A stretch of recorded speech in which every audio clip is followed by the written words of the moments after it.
November 21, 1972, tungkol sa koryo ginagod akong lolo. Kidalas sa krami, kamot kikaruti, kay iyang gipislit ang itog sa hipin.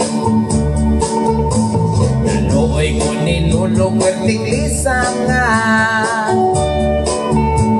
kay nagdalag labaha ang ilang gwardya. Si Lolo kakuyapon, sige hinol sa puson, mauni ay kay nahadlok nga tulingon. Wala gayon matago iyang sikrito, nasakpan nga pisot ang akong lolo. Naglagot ang gwardya, ang iyang labaha, nahabol nung nag-ibang sa paghiwana.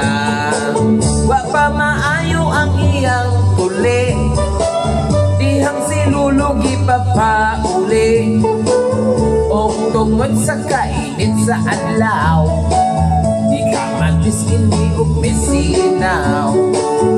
Pag-abot niya sa balay, ni pahakhak si nanay kung si tanay. Kaming tanan nahikatawa, kay si Lolo nagsulog nagsaya. Nagsayaw-sayaw si Lola, iyang kalipay nga way sama.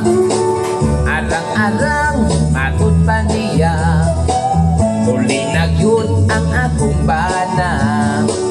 Nakalitan ang akong lolo, kay gibilali mura sa kwarto. O kung humpas akong lola, pagpupudong kay supanta, maayo na kay lawas pa, maghanimon kitang duha. Mao kini sugilanon sa akong lolo a long time ago.